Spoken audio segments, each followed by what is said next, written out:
युधिष्ठिरो धर्ममयो महाद्रुमः स्कन्धोऽर्जुनो भीमसेनोऽस्य शाखाः माद्री सुतौ पुष्पफले समृद्धे ಮೂಲಂ ಕೃಷ್ಣೋ ಬ್ರಹ್ಮ ಚ ಬ್ರಾಹ್ಮಣಾಶ್ಚ. ಶ್ರೀ ಗುರುಭ್ಯೋ ನಮಃ. ಮಹಾಭಾರತದ ಅನುಶಾಸನ ಪರ್ವದ ಪ್ರವಚನ ಈಗ ನಡೆದಿದೆ. ಈ ಹಿಂದಿನ ಎರಡು ಭಾಗಗಳಲ್ಲಿ ಸ್ತ್ರೀಯರ ದೋಷಗಳನ್ನು ಪಂಚಚೂಡ ಅನ್ನುವ ಅಪ್ಸರೆ ವಿವರಿಸಿದ್ದು, ವಿಪುಲ ಅನ್ನುವ ರಾಜ ಒಬ್ಬ ಋಷಿಕುಮಾರ ತನ್ನ ಗುರುಪತ್ನಿಯನ್ನ ಇಂದ್ರನಿಂದ ರಕ್ಷಿಸಿದ್ದು, ಈ ಎಲ್ಲ ಕಥೆಗಳನ್ನು ನೋಡಿದ್ದೇವೆ. ಅದರ ವಿಮರ್ಶೆಯನ್ನ ಅಲ್ಲಿ ಬಂದಿರುವಂತಹ ಅಧ್ಯಾಯಗಳಲ್ಲಿ ಸ್ತ್ರೀಯರನ್ನ ದೋಷಿಗಳನ್ನಾಗಿ ವರ್ಣಿಸಿದಂತಹ ಒಂದು ಭಾಗ ಏನಿದೆ, ಅದನ್ನ ಯಾವ ಅರ್ಥದಲ್ಲಿ ನಾವು ತಗೊಳ್ಬೇಕು ಅನ್ನೋದನ್ನ ಇವತ್ತು ನಾವು ಅವಲೋಕಿಸಬೇಕಿದೆ. ಈ ಮಾತುಗಳು ಮಹಾಭಾರತದ ಈ ಪ್ರಸಂಗದಲ್ಲಿ ಮಾತ್ರ ಅಲ್ಲ, ಭಾಗವತದಲ್ಲಿ ಕೂಡ ಒಂದೆರಡು ಕಡೆ ಕಾಣ್ತವೆ. ಭಾಗವತದ 9ನೇ ಸ್ಕಂದದಲ್ಲಿ ಊರ್ವಶಿ ಮತ್ತು ಪುರೂರವರ ನಡುವಿನ ಒಂದು ಸಂವಾದ ಇದೆ. ಊರ್ವಶಿ ಅವಳ ಸೌಂದರ್ಯಕ್ಕೆ ಪುರೂರವ ಹುಚ್ಚನಾಗಿ ಅವಳನ್ನ ಹಿಂಬಾಲಿಸಿದಾಗ ಅಲ್ಲಿ ಕೇಳಿ ಬರುವಂತಹ ಮಾತುಗಳಿವು. ಊರ್ವಶಿ ಹೇಳ್ತಾಳೆ, ಮಾ ಮೃಥಾ ಪುರುಷೋಸಿ ತ್ವಂ ಮಾಸ್ಮತ್ವಾ ಅದ್ಯುಹು ವೃಕಾಯಿಮೆ ಕ್ವಾಪಿ ಸಖ್ಯಂ ನವೈ ಸ್ತ್ರೀಣಾಂ ವೃಕಾಣಾಂ ಹೃದಯಂ ಯಥಾ. ನೀನು ಪುರುಷನಾಗಿದ್ದೆ, ಧೈರ್ಯದಿಂದ ಇರು. ತೋಳಗಳ ಹೃದಯದಂತೆ ಸ್ತ್ರೀಯರ ಹೃದಯ ಕುಟಿಲವಾಗಿರ್ತದೆ. ಅವರ ಜೊತೆಗೆ ಯಾವತ್ತೂ ಕೂಡ ಸಖ್ಯ ಮಾಡಬಾರದು. ಕ್ವಾಪಿ ಸಖ್ಯಂ ನವೈ ಸ್ತ್ರೀಣಾಂ. ಸ್ತ್ರೀಯ ಅಕರುಣಾಹ, ನಿರ್ದಯಿಗಳವರು, ಕ್ರೂರಿಗಳು, ದುರ್ಮರ್ಷಾಹ, ಸಹನ ಇಲ್ಲದವರು, ಪ್ರಿಯ ಸಾಹಸಾಹ, ತಮ್ಮ ಸ್ವಾರ್ಥಕ್ಕಾಗಿ ಎಂಥ ಸಾಹಸಕ್ಕೂ ಇಳಿಯಬಲ್ಲವರು, ಘ್ನಂತಿ ಅಲ್ಪಾರ್ಥೇ ಅಪಿ ವಿಶ್ರಬ್ಧಂ ಪತಿಂ ಭ್ರಾತರಂ ಅಪ್ಯುತ. ಅಲ್ಪ ಕಾರಣಕ್ಕಾಗಿಯೂ ತನ್ನ ಬಗ್ಗೆ ವಿಶ್ವಾಸ ಇಟ್ಟಂತಹ ಗಂಡನನ್ನ, ಸಹೋದರನನ್ನ ಕೊಲ್ಲಿಕ್ಕೆ ಹೇಸದವರವರು. ವಿಧಾಯ ಅಲೀಕ ವಿಶ್ರಬ್ಧಂ ಅಜ್ಞೇಶೋ ಅತ್ಯಂತ ಸೌಖ್ಯದಾಹ ನವಂ ನವಂ ಅಭೀಪ್ಸಂತ್ಯಃ ಪುಂಶ್ಚಲ್ಯಃ ಸ್ವೈರವೃತ್ತಯಃ. ಮುಗ್ಧರಾದಂತಹ ವ್ಯಕ್ತಿಗಳು ಈ ಸ್ತ್ರೀಯರ ಸಹವಾಸಕ್ಕೆ ಏನಾದರೂ ಬಂದರೆ ಪ್ರೀತಿಯನ್ನು ಬದಿಗಿಟ್ಟು ಕೇವಲ ಕಪಟ ವಿಶ್ವಾಸವನ್ನು ಅವರಲ್ಲಿ ತೋರಿಸಿ ತಮ್ಮ ಸ್ವಾರ್ಥವನ್ನು ಸಾಧಿಸ್ಕೋತಾರೆ. ನವಂ ನವಂ ಅಭೀಪ್ಸಂತಿ. ಒಬ್ಬರಾದ ಮೇಲೆ ಒಬ್ಬರಂತೆ ಹೊಸ ಹೊಸ ಪುರುಷರನ್ನು ಅವರು ಬಯಸ್ತಾರೆ. ಹೀಗೆ ಊರ್ವಶಿ ಪುರೂರವನಿಗೆ ಹೇಳಿದಂಥ ಮಾತಿದು.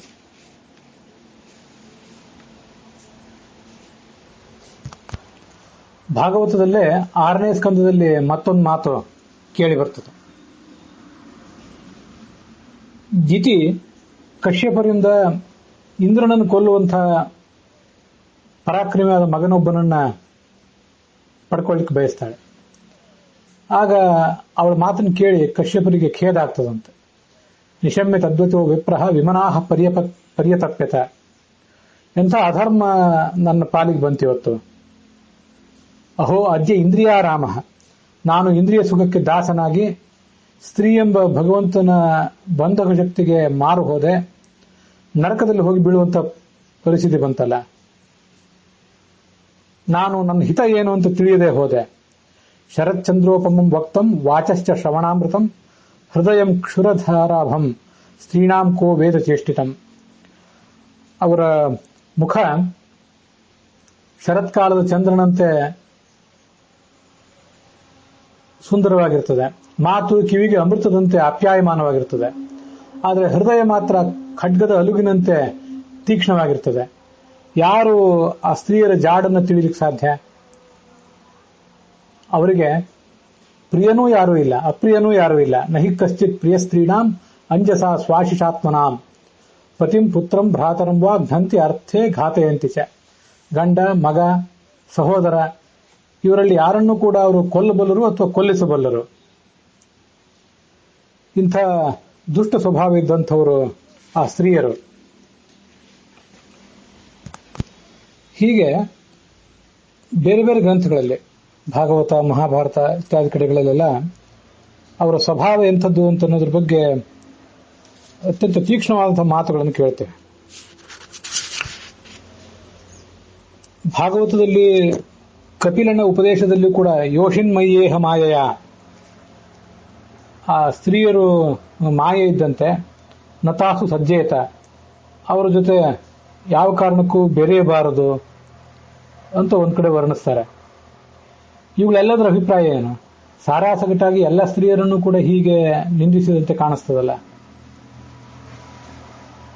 ನಾವು ಇದನ್ನು ತಿಳ್ಕೊಳ್ಬೇಕಾದದ್ದು ಹೇಗೆ ಅಂದ್ರೆ, ಶಾಸ್ತ್ರ ಸಮೂಹಕ್ಕೆ ಸಂಬಂಧಪಟ್ಟದ್ದನ್ನ ಕೆಲವು ಬಾರಿ ಯಾರೋ ಒಬ್ಬರಿಗೆ ಸಂಬಂಧಪಟ್ಟಂತೇನೋ ಅನ್ನುವಂತೆ ಹೇಳಿಬಿಡ್ತದೆ. ಯಾರೋ ಒಬ್ಬರಿಗೆ ಸಂಬಂಧಪಟ್ಟದ್ದನ್ನ ಅದು ಎಲ್ರಿಗೂ ಸಂಬಂಧಪಟ್ಟದ್ದೇನೋ ಅನ್ನುವಂತೆ ಹೇಳಿಬಿಡ್ತದೆ. ಶಾಸ್ತ್ರದ ರೀತಿ ಅದೊಂದು ಶೈಲಿ. ಅದು ಪುರುಷರಲ್ಲಿ ಎಲ್ಲಾ ಪುರುಷರು ಹೇಗೆ ದುಷ್ಟರೇ ವಿಚಾರಗಳೇ ಆಗಿರೋದಿಲ್ವ, ಹಾಗೆ ಸ್ತ್ರೀಯರಲ್ಲೂ ಕೂಡ ಎಲ್ಲಾ ಸ್ತ್ರೀಯರು ದುಷ್ಟರಾಗಿರುವುದೂ ಇಲ್ಲ. ಆದ್ದರಿಂದ ಇಲ್ಲಿ ಬಂದಂತಹ ಈ ಶಾಸ್ತ್ರದ ಮಾತುಗಳೇನಿವೆ, ಶಾಸ್ತ್ರದ ಮಾತುಗಳನ್ನ ಯಾರೋ ಕೆಲವರು ಸ್ತ್ರೀಯರು, ಸ್ವೈರಿಣಿಯರಾದಂತಹ ಕೆಲವೇ ಸ್ತ್ರೀಯರು, ಅವರಿಗೆ ಸಂಬಂಧಪಟ್ಟಂತಹ ಮಾತುಗಳು ಅಂತ ನಾವು ತಿಳಿದುಕೊಳ್ಬೇಕು. ಈ ಹಿಂದೆ ಅನೇಕ ಕಡೆ ಇಂಥದನ್ನೆಲ್ಲ ನಾವು ನೋಡಿದ್ದೇವೆ. ಮಕ್ಕಳಿಲ್ಲದೆ ಹೋದ್ರೆ ಸದ್ಗತಿ ಇಲ್ಲ ಅಂತ ಇಲ್ಲಿ ಕೇಳಿ ಬರ್ತದಲ್ಲ, ಅದು ಯಾರೋ ಕೆಲವರಿಗೆ ಸಂಬಂಧಪಟ್ಟದ್ದಾಗಿರ್ತದೆ. ಆದರೆ ಹೇಳುವಾಗ ಸಾರ್ವಜನಿಕರಿಗೆ ಎಲ್ಲರಿಗೂ ಸಂಬಂಧಪಟ್ಟಂತೆ, ದೇವತೆಗಳು, ಮನುಷ್ಯರು, ಇಂಥವ್ರೆಲ್ಲರಿಗೂ ಸಂಬಂಧಪಟ್ಟಂತೆ ಅವರಿಗೆ ಮಕ್ಕಳಿಲ್ಲದೆ ಹೋದ್ರೆ ಸದ್ಗತಿ ಇಲ್ಲ ಅಂತ ಕೇಳಿ ಬಂದ್ಬಿಡ್ತದೆ. ಅಂಥದ್ದು ಎಲ್ಲ ಕಡೆ ಆಚಾರ್ಯರು ಭಾಗವತ ತಾತ್ಪರ್ಯದಲ್ಲಿ, ಮಹಾಭಾರತ ತಾತ್ಪರ್ಯ ನಿರ್ಣಯದಲ್ಲಿ ಯಾರು ಮಕ್ಕಳನ್ನ ಈ ಜಗತ್ತಿಗೆ ಕೊಟ್ಟು ಅವರ ಮೂಲಕ ಒಂದು ಜಗತ್ತಿನ ಮುನ್ನಡೆಯ ಕಾರಣ ಆಗಬೇಕಾಗಿರ್ತದೆ, ಜಗತ್ತನ್ನು ಮುನ್ನಡೆಸಬೇಕಾಗಿರ್ತದೆ, ಅಂಥವ್ರಿಗೆ ಮಾತ್ರ ಸಂಬಂಧಪಟ್ಟದ್ದು. ಅದು ಎಲ್ರಿಗೂ ಸಂಬಂಧಪಟ್ಟದ್ದೇನು ಅಲ್ಲ ಅಂತ ಆಚಾರ್ಯರು ಅವಕ್ಕೆಲ್ಲ ನಿರ್ಣಯ ಕೊಟ್ಟಿದ್ದಾರೆ.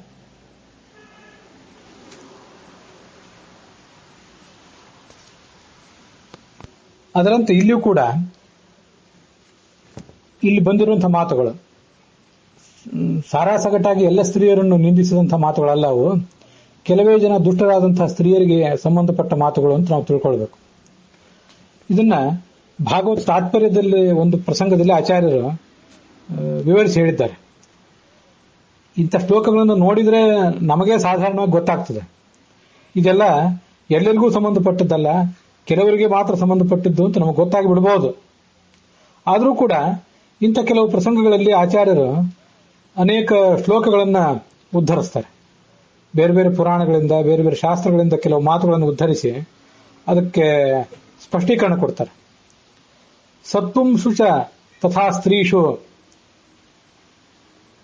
ನಸಂಗೋ ದೋಷಮಾವಹೇತ್ ಯಥಾಯೋಗ್ಯಂ ಗುಣಾಯೇವ ದೋಷಕೃತ್ ದುಷ್ಟಜಂತುಷು. ಸತ್ಪುಂಸು, ಯಾರು ಸಜ್ಜನರಾದಂತಹ ಪುರುಷರಿದ್ದಾರೆ, ಹಾಗೆ ಸ್ತ್ರೀಯರಿದ್ದಾರೆ, ಅವರ ಸಂಘ ಮಾಡಿದರೆ, ಅವರು ಸಹವಾಸ ಮಾಡಿದರೆ ಅದರಿಂದ ದೋಷ ಏನೂ ಇಲ್ಲ. ಅದಲ್ಲದೆ ಯಥಾಯೋಗ್ಯಂ ಗುಣಾಯೇವ, ಅದರ ಹೊರತಾಗಿ ಅದರಿಂದ ಲಾಭವೇ ಇದೆ. ನಮ್ಮ ಸಾಧನೆಯಲ್ಲಿ ಅವರಿಂದ ಸಹಕಾರವೇ ಸಿಕ್ಕೀತು, ಅವರಿಂದ ಅನುಗ್ರಹ ಸಿಕ್ಕೀತು, ಅವರು ದೊಡ್ಡವರಾಗಿದ್ರೆ. ದೋಷಕೃತ ದುಷ್ಟ ಜಂತುಷು, ಆದರೆ ಕೆಲವರು ದುಷ್ಟರಾದವರು ಇರ್ತಾರೆ, ಅವರ ಸಂಘ ಮಾಡಿಬಿಟ್ರೆ ಅದು ಮಾತ್ರ ದೋಷಕರ ಆಗ್ತದೆ ಅಂತ ನಾವು ಅದನ್ನ ಬೇರ್ಪಡಿಸಿ ತಿಳ್ಕೊಳ್ಬೇಕು. ಕಪಿಲ ಋಷಿ ತನ್ನ ತಾಯಿಗೆ ಉಪದೇಶ ಮಾಡುವಂತಹ ಪ್ರಸಂಗ ಒಂದೇನಿದೆ ಭಾಗವತದಲ್ಲಿ, ಅಲ್ಲಿ ಈ ಸ್ತ್ರೀ ಎಂಬುದೊಂದು ಮಾಯೆ ಅಂತ ಹೀಗೆ ವರ್ಣಿಸಿದಂತಹ ಪ್ರಸಂಗ ಬಂದಾಗ ಅಲ್ಲಿ ಈ ಸ್ಪಷ್ಟೀಕರಣ ಕೊಟ್ಟಿದ್ದಾರೆ ಆಚಾರ್ಯರು. ಹೀಗೆ ಸ್ತ್ರೀಯಾಗಲಿ ಪುರುಷನಾಗಲಿ ಇವರೆಲ್ಲರ ಈ ಒಂದು ತಾರತಮ್ಯ ಕ್ರಮದಲ್ಲಿ ನಮಗಿಂತ ನಾವೊಬ್ಬ ವ್ಯಕ್ತಿಯನ್ನು ಪರಿಗಣಿಸಿದ್ರೆ ನಮಗಿಂತ ಕೆಳಗಿನ ಸ್ತ್ರೀ ಪುರುಷರು ಇರ್ತಾರೆ, ನಮಗಿಂತ ಮೇಲಿನ ಸ್ತ್ರೀ ಪುರುಷರು ಕೂಡ ಇರ್ತಾರೆ. ನಮಗಿಂತ ಮೇಲಿನವರಾದಂತಹ ಸ್ತ್ರೀ ಪುರುಷರ ಒಂದು ಆಶೀರ್ವಾದ ಇತ್ಯಾದಿಗಳಿಂದ ಅವರ ಬೆಂಬಲದಿಂದ ನಮ್ಮ ಸಾಧನೆಯಲ್ಲಿ, ಲೌಕಿಕ ಸಾಧನದಲ್ಲಿ ಮತ್ತೆ ಆಧ್ಯಾತ್ಮಿಕ ಸಾಧನದಲ್ಲಿ ನಮಗೆ ಸಹಾಯ ಆಗ್ತದೆ. ಕೆಳಗಿನವರಾದ್ರೆ ನಮ್ಮಿಂದಲೇ ಅವರಿಗೆ ಸಹಾಯ ಆದಿತ್ತು. ಹೀಗಿರುವುದರಿಂದ ಸಾರಾಸಗಟಾಗಿ ಎಲ್ಲ ಸ್ತ್ರೀಯರನ್ನು ಕೂಡ ದುಷ್ಟರು ಅಂತ ಹೇಳುವ ಅಭಿಪ್ರಾಯ ಶಾಸ್ತ್ರಕ್ಕಿಲ್ಲ. ಯಾರೋ ಕೆಲವರನ್ನು ಮಾತ್ರ ಅಂಥವರು ಅಂತ ಹೇಳುವ ಅಭಿಪ್ರಾಯ ಶಾಸ್ತ್ರಕ್ಕಿದೆ. ಇದೇ ಈ ಏನು ಅಧ್ಯಾಯಗಳನ್ನು 2-3 ಅಧ್ಯಾಯಗಳನ್ನು ನೋಡಿದ್ವಿ. ಈ ಅಧ್ಯಾಯಗಳಲ್ಲೇ ಪತಿವ್ರತಾಹ ಮಹಾಭಾಗಾಹ ಅಂತ ಹೇಳಿ ಅವ್ರು ಎಂಥ ಪತಿವ್ರತೆಯರು ಅಂತ ಅನ್ನೋದನ್ನ ವರ್ಣಿಸಿದಂತಹ ಕೆಲವು ಶ್ಲೋಕಗಳು ಕೂಡ ಬಂದಿವೆ. ಇಮಾ ಪ್ರಜಾ ಮಹಾಬಾಹೋ ಧಾರ್ಮಿಕೈತಿ ನಶ್ರುತಂ. ಈ ಸ್ತ್ರೀಯರು ಮತ್ತೆ ಪುರುಷರೆಲ್ಲರೂ ಕೂಡ ಧಾರ್ಮಿಕರಾಗಿದ್ದಾರೆ, ಧಾರ್ಮಿಕ ಸ್ವಭಾವವುಳ್ಳವರಾಗಿದ್ದಾರೆ ಅಂತ ನಾವು ಕೇಳಿದ್ದೀವಿ ಅಂತ ಒಂದ್ ಕಡೆ ಭೀಷ್ಮ ಯುಧಿಷ್ಠಿರನಿಗೆ ಹೇಳ್ತಾನೆ. ಏತಾಹ ಕೃತ್ಯಾಶ್ಚ ಕಾರ್ಯಾಶ್ಚ ಕೃತಾಶ್ಚ ಭರತರ್ಷಭ ಅಂತ ಮತ್ತೊಂದು ಕಡೆ ಅವರು ಮಾಟದ ಗೊಂಬೆಯ ಸ್ವರೂಪರಾದವರು, ವಿಚಾರ ಕ್ರಿಯಾ ಸ್ವರೂಪರು ಅಂತ ಕೂಡ ವರ್ಣನೆ ಮಾಡ್ತಾರೆ. ಈ ಎಲ್ಲ ಮಾತುಗಳನ್ನು ಕೂಡ ಹಾಗೆ ಯಾರೋ ಕೆಲವು ಸ್ತ್ರೀಯರಿಗೆ ಸಂಬಂಧಪಟ್ಟದ್ದು ಅಂತ ನಾವು ತಿಳಿಯಬೇಕು. ಇಷ್ಟಾದರೂ ಕೂಡ ಆ ಸ್ತ್ರೀಯರು ಮಾಡುವಂತಹ ವ್ಯಭಿಚಾರ ಇತ್ಯಾದಿಗಳ ಬಗ್ಗೆ ಇಲ್ಲೆಲ್ಲ ಬಂತಲ್ಲ. ಸ್ತ್ರೀಯರು ಮಾಡುವ ವ್ಯಭಿಚಾರ, ಒಂದು ಅನೈತಿಕತೆ, ಅವರು ತೊಡಗುವಂತಹ ಅನೈತಿಕತೆ ಅಂದ್ರೆ ಅದು ಪುರುಷರಿಗೂ ಸಂಬಂಧಪಟ್ಟದ್ದೇ ಆಯಿತು. ಪುರುಷ ಮತ್ತು ಸ್ತ್ರೀಯರಿಬ್ಬರೂ ಕೂಡ ಹೇಗೆ ಒಂದು ನೈತಿಕವಾದಂತಹ ಜೀವನವನ್ನು ನಡೆಸಬೇಕು, ಅದರಲ್ಲಿ ಪುರುಷರ ಪಾಲೇನು ಸ್ತ್ರೀಯರ ಪಾಲೇನು ಅಂತ ಅನ್ನೋದನ್ನೆಲ್ಲ ನಾವು ಗಮನಕ್ಕೆ ತಂದ್ಕೋಬೇಕಾಗ್ತದೆ. ಸ್ತ್ರೀಯರು ಇಂಥ ಸ್ವೇಚ್ಛಾಚಾರಿಗಳಾಗಿರ್ತಾರೆ ಅಂತ ಇಲ್ಲ ಕೆಲವು ಮಾತು ಬಂತಲ್ಲ.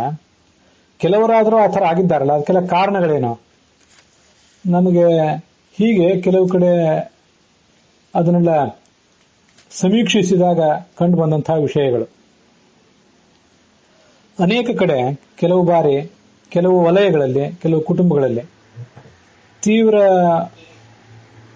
ನಿರ್ಬಂಧದಿಂದ ಬೆಳೆದಂತಹ ಸ್ತ್ರೀಯರೇನಿರ್ತಾರೆ ಅವರಲ್ಲಿ ಆಕಸ್ಮಿಕವಾಗಿ ಆಧುನಿಕವಾದಂತಹ ಒಂದು ವಿದ್ಯಾಭ್ಯಾಸ, ಹಾಗೆ ಉದ್ಯೋಗ, ಆರ್ಥಿಕ ಸ್ವಾತಂತ್ರ್ಯ ಇತ್ಯಾದಿಗಳು ಬಂದಾಗ ಅದು ಎಲ್ಲಾ ಪ್ರಸಂಗಗಳಲ್ಲೂ ಅಲ್ಲ, ಕೆಲವು ಕಡೆ ಅವರ ಸ್ವೇಚ್ಛಾವರ್ತನೆಗೆ ದಾರಿಯಾಗಿ ಬಿಡುತ್ತದೆ ಅಂತ ಕಾಣಿಸ್ತದೆ. ನಮ್ಮ ಸನಾತನ ಪರಂಪರೆ ಏನಿದೆ, ನಮ್ಮ ಸಂಪ್ರದಾಯಗಳೇನಿವೆ, ಅವುಗಳಲ್ಲಿ ಆ ಸ್ತ್ರೀಯರಿಗೆ ಕೊಡಬೇಕಾದಂತಹ ಸ್ಥಾನ ಇತ್ಯಾದಿಗಳನ್ನೇನಿವೆ ನಾವು ಸರಿಯಾಗಿ ಕೊಡುವುದನ್ನ ನಿರ್ಲಕ್ಷಿಸಿದರೆ ಆಗ ಅವರ ವ್ಯಕ್ತಿತ್ವಕ್ಕೆ ಕೆಲವು ಬಾರಿ ಘಾಸಿಯಾಗಿ ಇಂಥ ವರ್ತನೆಗಳು ಕಂಡು ಬರಬಹುದು. ಅದೇ ಹರೆಯದವರಲ್ಲಿ, ಅವರು ಸ್ತ್ರೀಯರು ಇರಬಹುದು, ಪುರುಷರು ಇರಬಹುದು, ಅಂಥವರಲ್ಲಿ ಕೆಲವರಲ್ಲಿ ವಿದ್ಯಾರ್ಥಿಗಳು ಮೊದಲಾದವರಲ್ಲಿ ಆ ವಯಸ್ಸಿಗೆ ಸಹಜವಾಗಿ ಹಿರಿಯರನ್ನ ಪ್ರತಿಭಟಿಸುವಂಥ ತಂದೆ ತಾಯಂದಿರು, ಶಿಕ್ಷಕರು ಮೊದಲಾದವರನ್ನೆಲ್ಲ ಪ್ರತಿಭಟಿಸುವಂತಹ ಒಂದು ಪ್ರವೃತ್ತಿ ಬೆಳೀತಿರ್ತದೆ. ಇಂಥ ಪ್ರಸಂಗಗಳಲ್ಲಿ ಕೆಲವು ಬಾರಿ ಯಾವುದು ನಿಯಮ ನೀತಿ ಅಂತ ಸಮಾಜದಲ್ಲಿ ಅಂಗೀಕೃತವಾಗಿದೆ ಅಂಥದನ್ನ ಉದ್ದೇಶಪೂರ್ವಕವಾಗಿ ಅಥವಾ ತಿಳಿಯದೆ ಕೆಲವು ಬಾರಿ, ತಿಳಿದು ಕೆಲವು ಬಾರಿ ಮುರಿಯುವಂಥ, ಅದನ್ನ ಮೀರಿ ಹೋಗುವಂಥ ಪ್ರಯತ್ನವನ್ನು ಅವರು ಮಾಡಿಬಿಡ್ತಾರೆ. ಇಂಥವು ಅವರ ಮನಸ್ಸಿನಲ್ಲಿ ಅದುಬಿಟ್ಟಿರುವಂತಹ ಯಾವುದೋ ಒಂದು ಭಾವನೆ ಅದು ಸ್ಫೋಟ ಕಂಡು ಆ ಮೂಲಕ ಹೀಗಾಗುವ ಸಾಧ್ಯತೆ ಇರ್ತದೆ ಅಂತ ಕೆಲವು ಅಭಿಪ್ರಾಯಗಳು. ಎಲ್ಲಾ ಕಡೆ ಹಾಗೆ ಆಗ್ತದಂತಿಲ್ಲ. ಆಧುನಿಕ ಕಾಲದಲ್ಲಿ ಪ್ರತಿಯೊಬ್ಬರಿಗೂ ಕೂಡ ಜಗತ್ತಿನ ಪ್ರತಿಯೊಂದು ವಿಷಯವೂ ಕೂಡ ಅತ್ಯಂತ ಸುಲಭವಾಗಿ ಬೆರಳ ತುದಿಯಲ್ಲೇ ಸಿಗುವಂತಹ ಪ್ರಸಂಗಗಳಿವೆ. ಹಾಗಿದ್ದಾಗ ತಿಳಿಯಬಾರದ ಅನೇಕ ಸಂಗತಿಗಳು, ಅನೈತಿಕವಾದಂತಹ ಅನೇಕ ಸಂಗತಿಗಳು ತಿಳಿದಾಗ ಪುರುಷನಾಗಲಿ ಹಾಗೆ ಸ್ತ್ರೀ ಆಗಲಿ ಅವನ್ನ ದುರುಪಯೋಗ ಮಾಡಿಕೊಳ್ತಾರೆ. ಐಷಾರಾಮಿ ಜೀವನ ಇದೆಲ್ಲವೂ ಕೂಡ ನಮಗೆ ಮಾಧ್ಯಮಗಳಲ್ಲಿ ಪ್ರತಿಬಿಂಬಿತ ಆಗ್ತದೆ. ಅಂತಹ ಜೀವನವನ್ನು ನಡೆಸುವುದು ಒಂದು ದೊಡ್ಡ ಅದೃಷ್ಟ, ದೊಡ್ಡ ವೈಭವ ಅನ್ನುವಂತೆ ಅದನ್ನ ಪ್ರತಿಬಿಂಬಿಸ್ತಾ ಇದ್ದಾರೆ. ಅಂತಹ ಐಷಾರಾಮಿ ಜೀವನಕ್ಕಾಗಿ ಕೆಲವರು ಇಂಥ ಅಡ್ಡ ಮಾರ್ಗಗಳನ್ನು ಹಿಡಿತಾ ಇದ್ದಾರೆ. ಸಿಕ್ಕ ಸಂಪತ್ತು, ಸ್ಥಾನ, ಮಾನ ಇದಕ್ಕೆ ತೃಪ್ತರಾಗದೆ ಇನ್ನೂ ಕೂಡ ಹೆಚ್ಚಿನದನ್ನ ಅವರು ಬಯಸ್ತಿದ್ದಾರೆ ಅಂತ ಕೇಳಿ ಬರ್ತದೆ. ಅದಕ್ಕಾಗಿ ನಮಗೆ ಎಲ್ಲ ಕಡೆ ಕಾಣಿಸುವಂತಹ ಮತ್ತೊಂದು ವ್ಯವಸ್ಥೆ ಅಂದ್ರೆ, ವ್ಯಕ್ತಿಯನ್ನ ಅವನಷ್ಟಕ್ಕೆ ಅವನನ್ನ ತೃಪ್ತನನ್ನಾಗಿ ಇರ್ಲಿಕ್ಕೆ ಬಿಡದೆ ಹಣಕಾಸು ಸಂಸ್ಥೆಗಳು ಅವನಿಗೆ ಸಾಲ ನೀಡಿ ಆತನನ್ನು ಮತ್ತಷ್ಟು ಕೊಳ್ಳುವಂತೆ ಪ್ರಚೋದಿಸ್ತಾ ಇರೋದು. ಸಾಲ ಒಂದು ಇತಿಮಿತಿಯಲ್ಲಿದ್ದರೆ ಅದರಿಂದ ಪ್ರತಿಯೊಬ್ಬರಿಗೂ ಲಾಭನೇ ಇದೆ. ಆದರೆ ಒಂದು ಮಿತಿಯನ್ನು ದಾಟಿ ಸಾಲ ಮಾಡಿ ಆ ಸಾಲವನ್ನು ತೀರಿಸಲಿಕ್ಕಾಗದೆ ಆ ಸಾಲ ಎಲ್ಲ ಐಷಾರಾಮಿ ವಸ್ತುಗಳಿಗಾಗಿ ಮಾತ್ರ ಉಪಯುಕ್ತ ಆಗಿ, ಜೀವನೋಪಯೋಗಿಯಾದ ಸಾಲ ಆದರೆ ವಿಷಯ ಬೇರೆ, ತೀರಾ ಅನಿವಾರ್ಯವಾದ ಸಾಲಗಳಾದ್ರೆ, ಐಷಾರಾಮಿ ವಸ್ತುಗಳಿಗಾಗಿ ಇನ್ನೊಬ್ಬರನ್ನು ನೋಡಿ ನಾವು ಕೂಡ ಆ ಥರ ಬದುಕಬೇಕು ಅಂತ ಮಾಡಿಕೊಂಡ ಸಾಲಗಳು ಕುತ್ತಿಗೆಗೆ ಬಂದು ಇಂಥವೆಲ್ಲ ಅನೈತಿಕ ಕಾರ್ಯಕ್ರಮಗಳು ನಡೀತಾ ಇವೆ ಅಂತ ಕೂಡ ಕೇಳಿ ಬರ್ತದೆ. ಹೀಗೆಲ್ಲ ಸಹವಾಸ ಅನೇಕ ಕಡೆ ತನ್ನ ಕುಟುಂಬದಲ್ಲಿರುವಂತಹ ತಂದೆ ತಾಯಂದಿರು, ಕುಟುಂಬದ ಸದಸ್ಯರು ಅವರ ನಡುವೆ ಇಲ್ಲದೇ ಇರುವಂತಹ ಒಂದು ಹೊಂದಾಣಿಕೆ ಕೊರತೆ, ಆ ಮೂಲಕ ಆ ಬೆಳೀತಿರುವಂತಹ ಹುಡುಗಿಗೆ ಸಿಗಬೇಕಾದ ಭದ್ರತೆ, ಭಾವನಾತ್ಮಕ ಭದ್ರತೆ ಸಿಗದೇ ಇರೋದು, ಇದೆಲ್ಲ ಬೇರೆ ಬೇರೆ ರೀತಿಯಾದಂತಹ ಅನಾಚಾರಕ್ಕೆ ಕೆಲವು ಕಡೆ ಕಾರಣ ಆಗ್ತದೆ. ಪುರುಷನಿಗಾಗಲಿ ಸ್ತ್ರೀಗಾಗಲಿ ಸುತ್ತಮುತ್ತಲು ಸಿಗ್ತಾ ಇರುವಂತಹ ಸಹವಾಸ ಅತ್ಯಂತ ಕ್ಷುದ್ರವಾದಂತಹ ಸಹವಾಸನೇ ಆಗಿದೆ. ಕಣ್ಣು ಬಿಟ್ರೆ ಎಲ್ಲ ಕಡೆ ಗ್ರಾಹಕ ಸಂಸ್ಕೃತಿ, ಕೊಳ್ಳು ಬಾಕತನ ಸಂಸ್ಕೃತಿಯ ವಿಜೃಂಭಣೆ, ಸ್ವೇಚ್ಛಾಚಾರದ, ವ್ಯಭಿಚಾರದ ವಿಜೃಂಭಣೆ ಎಲ್ಲಿ ಹೋದಲ್ಲಿ ನಮ್ಮ ಸುತ್ತಮುತ್ತಲಿನ ಸಮಾಜದಲ್ಲಿ, ಮಾಧ್ಯಮಗಳಲ್ಲಿ. ಹಾಗಿರುವಾಗ ಅವೆಲ್ಲವೂ ಕೂಡ ಬೆಳೀತಿರುವ ಮನಸ್ಸುಗಳಲ್ಲಿ, ಬೆಳೆದ ಮನಸ್ಸುಗಳಲ್ಲಿ ಎಲ್ಲ ಕಡೆ ದುಷ್ಪರಿಣಾಮ ಬೀರುತ್ತವೆ ಅಂತ ಕಾಣಿಸ್ತದೆ.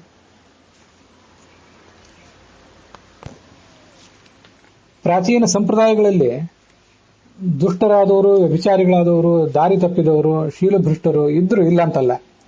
ಆದರೂ ಕೂಡ ಒಟ್ಟಾರೆ ಸಮಾಜ ಶೀಲವಂತವಾಗಿತ್ತು, ಚಾರಿತ್ರ್ಯವನ್ನ ಕಾಪಾಡಿಕೊಂಡದ್ದಾಗಿತ್ತು. ಅಷ್ಟಾಂಗ ಬ್ರಹ್ಮಚರ್ಯ ಇದಕ್ಕೆ ಒಂದು ಪ್ರಬಲವಾದಂತಹ ಸ್ಥಾನ ಇತ್ತು. ಕರ್ಮಣ ಮನಸಾ ವಾಚ ಸರ್ವಾವಸ್ಥಾಸು ಸರ್ವದಾ ಸರ್ವತ್ರ ಮೈಥುನ ತ್ಯಾಗಂ ಬ್ರಹ್ಮಚರ್ಯಂ ಪ್ರಚಕ್ಷತೆ ಅಂತ ವಸಿಷ್ಠ ಸಂಹಿತಾದ ಒಂದು ಮಾತು ಕೇಳಿ ಬರ್ತದೆ. ಕ್ರಿಯಾತ್ಮಕವಾಗಿ ವ್ಯಭಿಚಾರದಲ್ಲಿ ತೊಡಗುವುದು, ಮನಸ್ಸಿನಲ್ಲಿ ಆಲೋಚನೆ ಮಾಡುವುದು, ಅದರ ಕುರಿತಾಗಿ ಮಾತಾಡುವುದು, ಈ ರೀತಿಯಾಗಿ ಒಟ್ಟಾರೆ ಮೈಥುನವನ್ನೇ ತ್ಯಾಗ ಮಾಡುವುದು, ಕ್ರಿಯೆಯಿಂದಾಗಲಿ, ಮಾತಿನಿಂದಾಗಲಿ, ಮನಸ್ಸಿನಿಂದಾಗಲಿ. ಅದಕ್ಕೆ ಬ್ರಹ್ಮಚರ್ಯ ಅಂತ ಕರೀತಾರೆ. ಸ್ಮರಣಂ ಕೀರ್ತನಂ ಕೇಲಿಹಿ ಪ್ರೇಕ್ಷಣಂ ಗುಹ್ಯ ಭಾಷಣಂ ಸಂಕಲ್ಪ ಅಧ್ಯವಸಾಯಶ್ಚ ಕ್ರಿಯಾ ನಿರ್ವೃತ್ತಿರೇವಚ. ಏತನ್ ಮೈಥುನಂ ಅಷ್ಟಾಂಗಂ. ಅಷ್ಟಾಂಗ ಮೈಥುನವನ್ನು ಶಾಸ್ತ್ರದಲ್ಲಿ ಪ್ರತಿಪಾದನೆ ಮಾಡಿದ್ದಾರೆ, ಅಷ್ಟಾಂಗ ಬ್ರಹ್ಮಚರ್ಯವನ್ನು ಪ್ರತಿಪಾದನೆ ಮಾಡಿದ್ದಾರೆ. ನಾವು ಹೇಗೆ ವರ್ತಿಸಬೇಕು ಅಂತ ಅನ್ನೋದನ್ನ ಶಾಸ್ತ್ರದಲ್ಲಿ ಹೇಳಿದ್ದಾರೆ.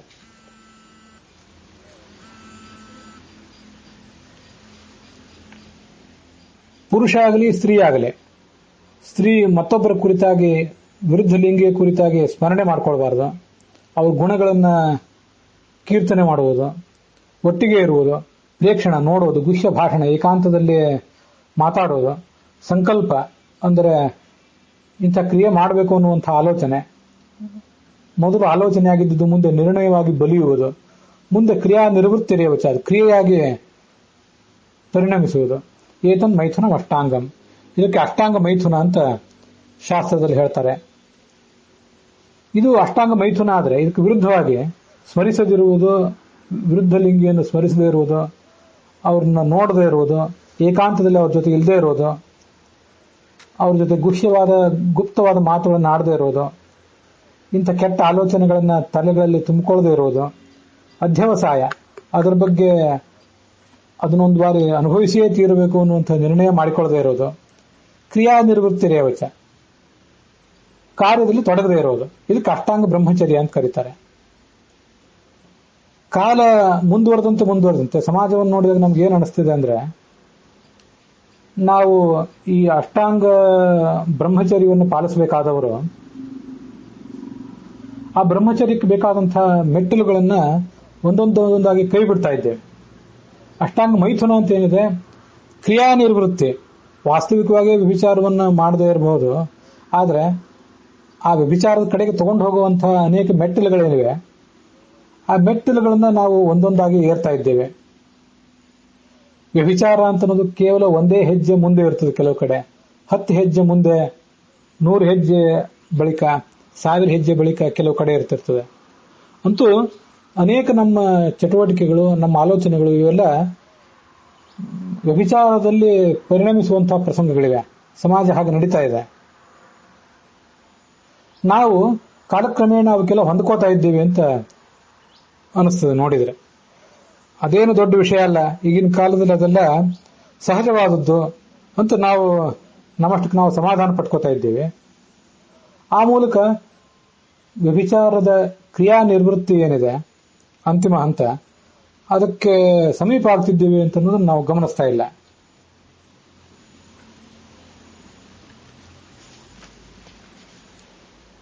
ಭಾಗವತದಲ್ಲಿ 7ನೇ ಸ್ಕಂದದಲ್ಲಿ ಹೇಳುವಂತೆ, ಅಗ್ನಿಕುಂಡ ಸಮಾನಾರಿ ಘೃತಕುಂಭ ಸಮಃ ಪುಮಾನ್ ಸಂಸರ್ಗೇಣ ವಿಲೀಯೇತ ತಸ್ಮಾತ್ ತಾಂ ಪರಿವರ್ಜಯೇತ್ ಅಂತ.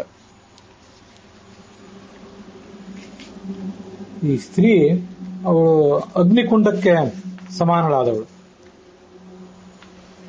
ಘೃತಕುಂಭ ಸಮಃ ಪುಮಾನ್, ತುಪ್ಪದ ಕೊಡಕ್ಕೆ ಸಮಾನನಾದವನು ಪುರುಷ.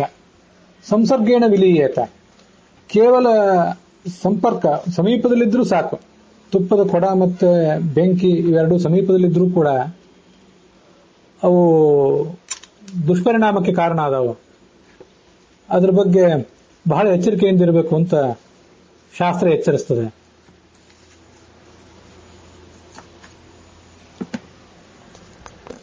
ನಾನು ಅಗ್ನಿ ಪ್ರಮದಾನಾಮ ಘೃತಕುಂಭ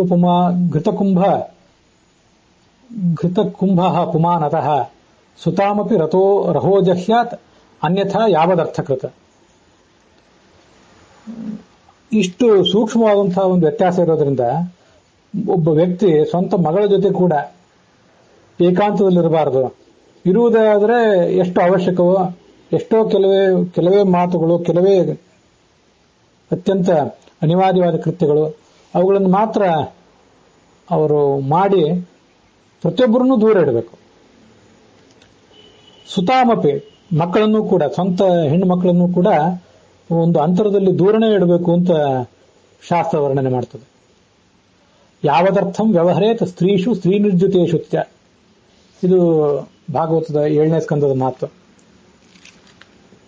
ಯಾವದರ್ಥಂ, ಎಷ್ಟು ಕೆಲಸ ಇದೆಯೋ ಅಷ್ಟು ಮಾತ್ರ ವ್ಯವಹಾರ ಇರಬೇಕು, ಮಾತುಕತೆಗಳಿರಬೇಕು. ಯಾರ ಬಗ್ಗೆ ಅಂದ್ರೆ ಸ್ತ್ರೀಷು, ಸ್ತ್ರೀಯರ ಬಗ್ಗೆ.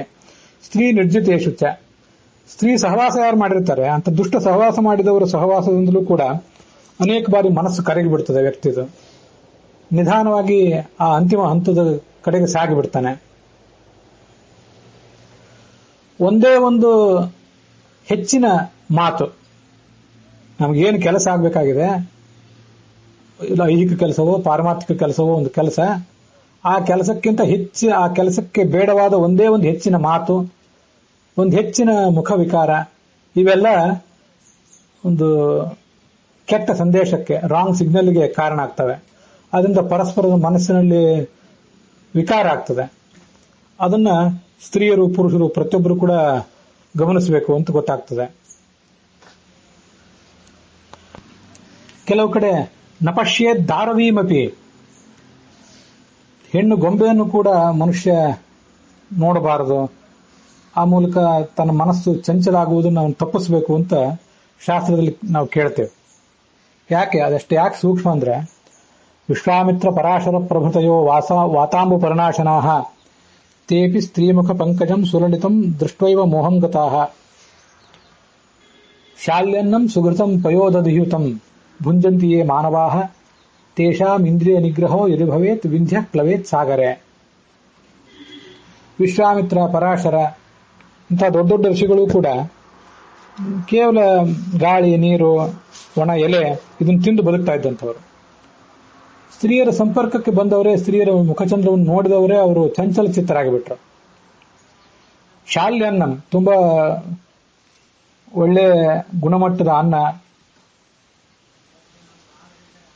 ಸುಘೃತಂ, ಒಳ್ಳೆ ತುಪ್ಪ, ಹಾಲು, ಮೊಸರು ಇತ್ಯಾದಿ ತಿನ್ನುವಂಥವ್ರಿಗೆ, ನಮ್ಮಂಥವರಿಗೆ ಒಂದ್ ವೇಳೆ ಇಂದ್ರಿಯ ನಿಗ್ರಹ ಸಾಧ್ಯ ಆಗುವುದಾದರೆ ವಿಂಧ್ಯ ಪ್ಲವೇತ್ ಸಾಗರೆ, ಮಹಾಪರ್ವತವಾದಂತಹ ವಿಂಧ್ಯವು ಕೂಡ ಸಾಗರದಲ್ಲಿ ತೇಲಿ ಬಿಟ್ಟಿತ್ತು ಅಂತ ಒಂದ್ ಕಡೆ ಹಾಸ್ಯ ಮಾಡ್ತಾರೆ.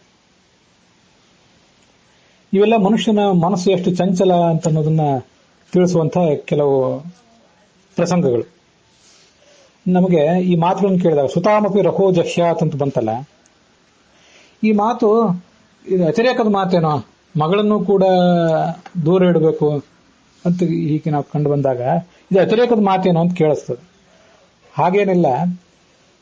ಶಾಸ್ತ್ರ ಒಂದು ಕಡೆ ಇನ್ನೂ ಸೂಕ್ಷ್ಮವಾದಂತಹ ಒಂದು ಮಾರ್ಗದರ್ಶನವನ್ನು ಕೊಟ್ಟಿದೆ ನಮಗೆ. ಅದೇನು, ಮಾತ್ರ ಸ್ವಸ್ರ ದುಹಿತ್ರಾವ ನೈಕಶಯ್ಯಾಸನೋ ಭವೇತ್ ಬಲವಾನ್ ಇಂದ್ರಿಯ ಗ್ರಾಮ ವಿದ್ವಾಂಸಮಪಿ ಕರ್ಷತೆ ಅಂತ. ಇದು ಯಯಾತಿ ಒಂದು ಪ್ರಸಂಗದಲ್ಲಿ ಹೇಳುವಂತಹ ಮಾತು.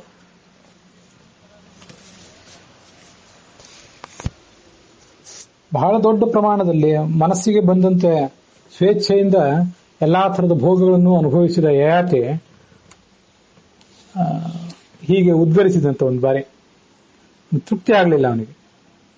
ಆತ್ಮಾನಂ ನಾಭಿಜಾನಾಮಿ ಮೋಹಿತಸ್ತವ ಮಾಯೆಯ, ಭಗವಂತನ ಮಾಯೆಯನ್ನು ನಾನು ತಿಳ್ಕೊಳ್ಳಿಲ್ಲ. ಯತ್ ಪೃಥಿವ್ಯಾಂ ವ್ರೀಹಿ ಯವಂ ಹಿರಣ್ಯಂ ಪಶವಸ್ತ್ರೀಯ ನ ದುಹ್ಯಂತಿ ಮನಃಪ್ರೀತಿಂ ಪುಂಸಃ ಕಾಮಹತಸ್ಯಮೆ. ಭೂಲೋಕದಲ್ಲಿರುವಂತಹ ಎಲ್ಲ ಧಾನ್ಯ, ಎಲ್ಲ ಬಂಗಾರದ, ಬೆಳ್ಳಿ ಮೊದಲಾದ ಸಂಪತ್ತು, ಪಶುಗಳು, ಸ್ತ್ರೀಯರು, ಏನೇನಿವೆ ಅವೆಲ್ಲ ಒಬ್ಬನಿಗೆ ಸಿಕ್ಕರು, ನನ್ನಂಥವನಿಗೆ ಒಬ್ಬನಿಗೆ ಸಿಕ್ಕರು, ಅದರಿಂದ ನನಗೆ ಸಮಾಧಾನ ಆಗ್ಲಿಕ್ಕಿಲ್ಲ. ನಜಾತು ಕಾಮ ಕಾಮಾನಾಂ ಉಪಭೋಗೇನ ಶಾಮ್ಯತೆ ಹವಿಷಾ ಕೃಷ್ಣವರ್ತ್ನೇವ ಭೂಯೋ ಭೂಯ ಏವ ಅಭಿವರ್ಧತೆ. ವಿಷಯ ಲಾಲಸೆ ಅನ್ನೋದೊಂದು ಬೆಂಕಿ ಇದ್ದಂತೆ. ಆ ಬೆಂಕಿಗೆ ಮತ್ತಷ್ಟು ವಿಷಯ ಪದಾರ್ಥಗಳನ್ನು ಪೂರೈಸಿದಷ್ಟು ಅದು ಉರಿತಾ ಹೋಗ್ತದೆ. ಬೆಂಕಿಗೆ ತುಪ್ಪ ಸುರಿದಷ್ಟು ಅದು ಉರಿಯುವಂತೆ. ತುಪ್ಪವನ್ನು ಅದಕ್ಕೆ ಪೂರೈಸುವುದನ್ನ ನಿಲ್ಲಿಸುವುದೇ ಒಂದು ಮಾರ್ಗ, ವಿಷಯ ಲಾಲಸೆಯನ್ನು ನಿಯಂತ್ರಿಸಲಿಕ್ಕೆ.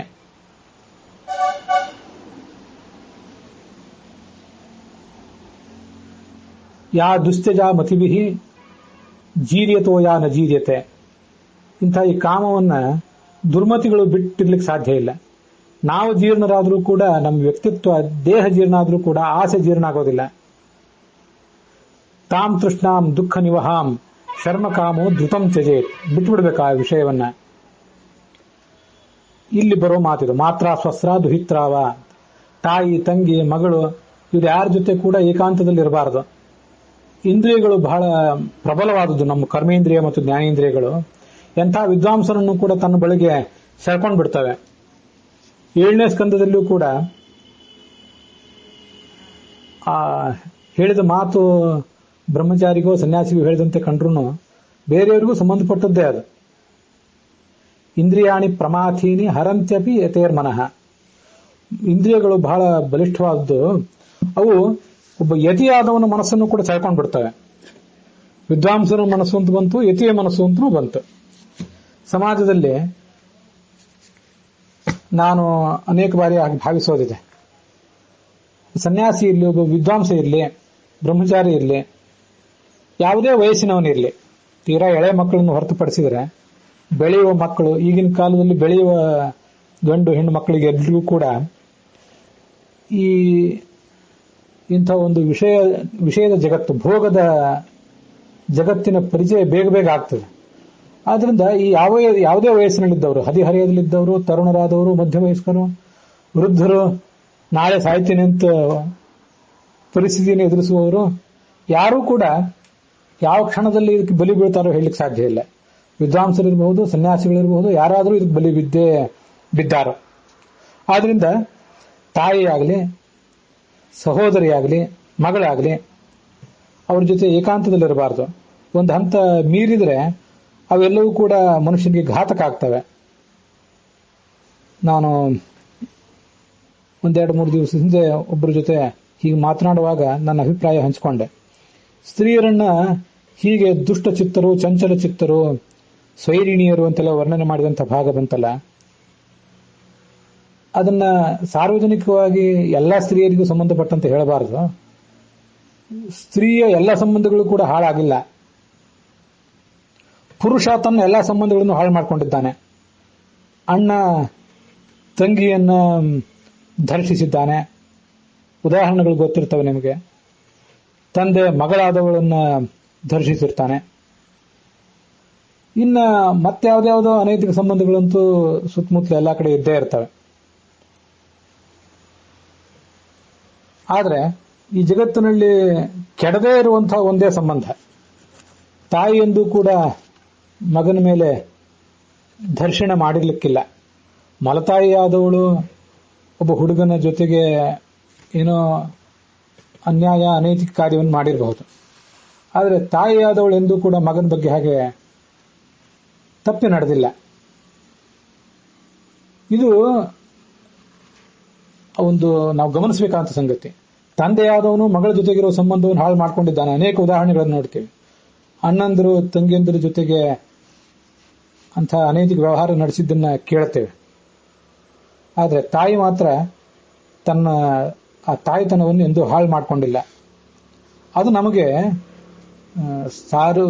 ಸಾರಾಸಗಟಾಗಿ ಎಲ್ಲ ಸ್ತ್ರೀಯರನ್ನು ನಿಂದಿಸುವ ವಿಷಯ ಇದಲ್ಲ ಅಂತ ಅನ್ಲಿಕ್ಕೆ ಒಂದು ಪ್ರಬಲವಾದಂತಹ ಆಧಾರ ಅದು.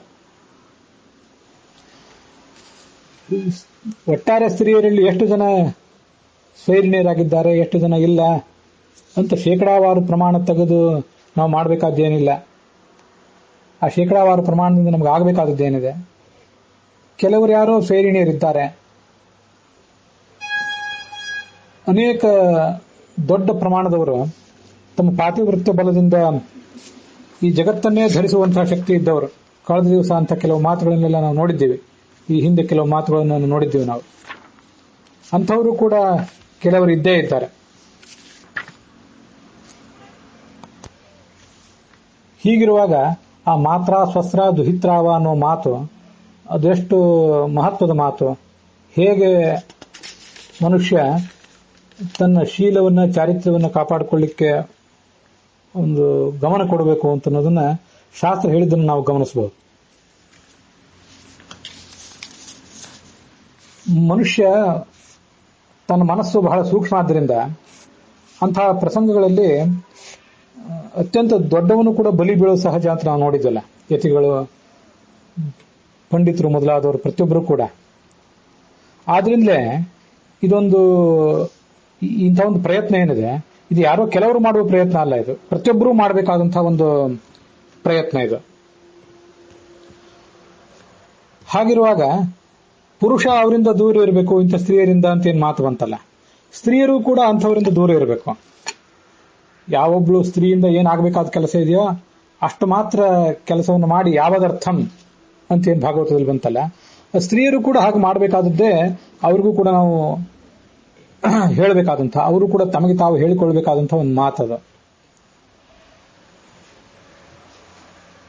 ಸನ್ಯಾಸಿಗಳು, ವಿದ್ವಾಂಸರು ಇಂಥವ್ರನ್ನ ಯಾರನ್ನು ಭೇಟಿಯಾದರೂ ಕೂಡ ಸಮಾಜದಲ್ಲಿ ಯಾವುದೇ ಕ್ಷೇತ್ರದಲ್ಲಿ ನಿಪುಣರಾದವರು, ಅವರಿಂದ ನಮಗಾಗಬೇಕಾದಂತಹ ಕೆಲಸ ಎಷ್ಟಿದೆಯೋ ಅಷ್ಟನ್ನು ಮಾತ್ರ ಮಾಡಿ ಅವರನ್ನು ಒಂದು ಹಂತದಲ್ಲಿ ದೂರ ಇಡುವುದೇ ಅತ್ಯಂತ ಯೋಗ್ಯ.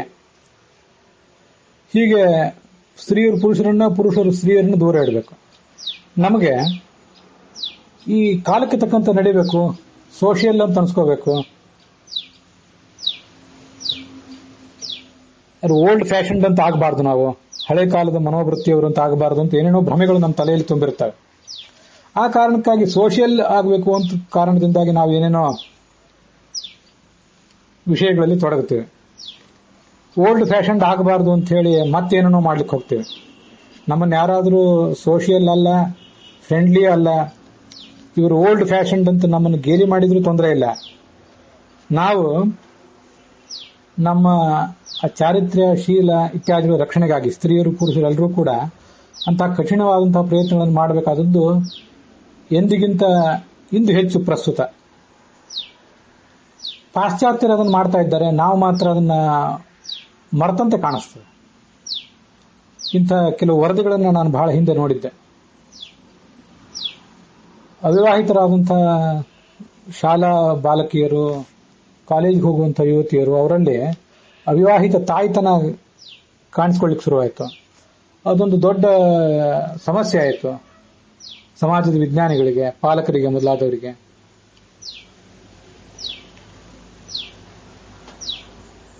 ಅಂಥ ಎಳೆಯ ವಯಸ್ಸಿನಲ್ಲಿ ತಾಯಂದಿರಾಗೋದ್ರಿಂದ ಏನು ಅನರ್ಥಗಳಿವೆ ಅಂತ ಅನ್ನೋದನ್ನು ತಿಳಿಸ್ಲಿಕ್ಕಾಗಿ ಕೆಲವು ಕಂಪನಿಗಳು ಕೆಲವು ಗೊಂಬೆಗಳನ್ನು ತಯಾರು ಮಾಡಿದವು. ಆ ಗೊಂಬೆಗಳನ್ನ ಬೆಳೆಯುವ ಹದಿಹರೆಯದ ಹುಡುಗಿಯರ ಕೈಗೆ ಕೊಡ್ತಿದ್ರು.